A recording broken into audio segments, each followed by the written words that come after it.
Video में हम बात करते हैं पैसेंजर डीएनए के बारे में। So what is passenger DNA? So it is the DNA which is transferred from one organism into another by combining it with the vehicle DNA. मतलब passenger DNA क्या है? ये वो डीएनए है जो एक ऑर्गेनिज्म से दूसरे ऑर्गेनिज्म में ट्रांसफर होता है with the help of vehicle DNA या फिर वेक्टर। ठीक है, now this is passenger DNA. Now after that what is ये पैसेंजर डीएनए है, ये तीन टाइप का हो सकता है, complementary DNA, random DNA and synthetic DNA. सबसे पहले हम बात करते हैं कॉम्प्लीमेंट्री डीएनए के बारे में। क्या बोला मैंने कि पैसेंजर डीएनए तीन टाइप का हो सकता है। सबसे पहले कॉम्प्लीमेंट्री डीएनए, जिसको शॉर्ट में सी डीएनए भी बोल देते हैं। C DNA it is synthesized on RNA template. RNA template पर ये सिंथेसाइज होता है। कौन करता है help? Reverse transcriptase enzyme. Reverse transcriptase enzyme की मदद से, क्योंकि आरएनए से डीएनए जब बनता है तो रिवर्स ट्रांसक्रिप्टेज एंजाइम ही वहां काम आता है। तो रिवर्स ट्रांसक्रिप्टेज आरएनए टेम्पलेट से डीएनए को सिंथेसाइज कराता है। अब डीएनए सिंथेसाइज होने के बाद में डीएनए आरएनए के साथ कॉम्प्लेक्स में प्रेजेंट होता है, डीएनए आरएनए कॉम्प्लेक्स। अब इसको अलग करना पड़ेगा। सो अलग करने के लिए हमारे पास कुछ एल्कली हैं, वो एल्कली को जब यहाँ पर डालते हैं तो ये कॉम्प्लेक्स टूट जाता है, डीएनए अलग हो जाता है। सो ये जो अलग हुआ डीएनए होता है this is known as C DNA, complementary DNA. अब कॉम्प्लीमेंट्री डीएनए जो है, इस पर क्या है कि कॉम्प्लीमेंट्री स्ट्रैंड्स भी लगाए जाते हैं। जैसे ये ऐसा है, सो इसके ऊपर यहाँ पर कॉम्प्लीमेंट्री स्ट्रैंड भी लगाया जाएगा। कंप्लीट इसको डबल स्ट्रैंडेड बनाया जाएगा।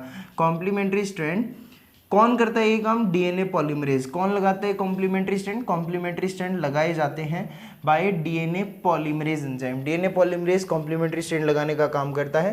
नाउ एक बात बताऊं, ये जो सी डीएनए बनता है ना, ये जो सी डीएनए है ये नॉर्मल या एक्चुअल डीएनए से छोटा होता है।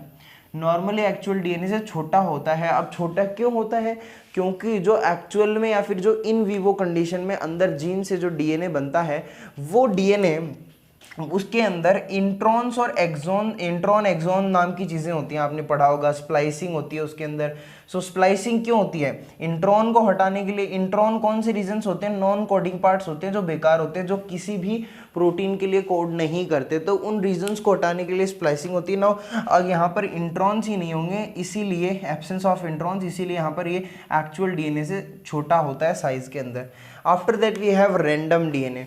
ये रैंडम डीएनए क्या होता है? ये small fragments formed by breaking a chromosome with the help of restriction endonuclease. अब रेस्ट्रिक्शन एंडोन्यूक्लियस के द्वारा ब्रेक किए जाने वाले क्रोमोसोम के छोटे छोटे फ्रेगमेंट्स हैं, these are known as random DNA. जो हम जनरली, हमने अभी तक मैंने आपको जो समझाया वो रैंडम डीएनए के बारे में समझाया है। ठीक है, then after that we have synthetic DNA. What is synthetic DNA? Synthesized with the help of DNA polymerase on DNA template.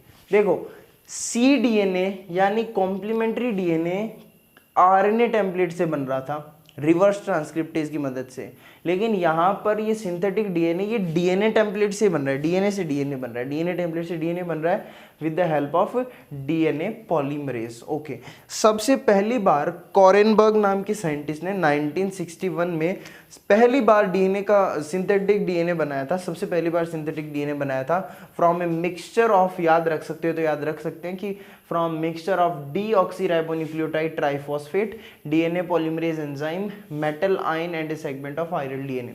बाकी कोई ज़रूरत नहीं है, but you can memorise it that पहली बार इन्होंने सिंथेटिक डीएनए का फॉर्मेशन किया था from mixture of deoxyribonucleotide triphosphate, DNA polymerase enzyme, metal ion, viral DNA का segment. Then after that Kornberg के बाद में इंडिया वाले पीछे नहीं रहे। खुराना साहब कौन सर? आयुष्मान खुराना नहीं, हरगोविंद खुराना ने 1968 में इन्होंने पहली बार एक जीन को आर्टिफिशियल कंडीशन में एक जीन को सिंथेसाइज किया विदाउट अ टेम्पलेट। टेम्पलेट के बिना इन्होंने एक जीन को सिंथेसाइज किया। जीन कहाँ प्रेजेंट होता है? डीएनए में।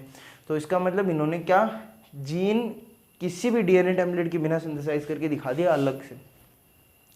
ठीक है, ये वो जीन था synthesize gene coding for yeast alanine tRNA, जो यीस्ट के लिए एलेनाइन टीआरएनए के लिए कोड कर रहा था, टीआरएनए बनाने के लिए, ट्रांसफर आरएनए बनाने के लिए कोड कर रहा था। ये 77 न्यूक्लियोटाइड स्ट्रैंड्स या फिर 77 बेस पेयर का बना हुआ था। And it didn't function in the living system. After that इन्होंने 1979 के अंदर फंक्शनल टायरोसिन टीएनए जीन बनाया जो कि लिविंग सिस्टम में भी फंक्शनल था।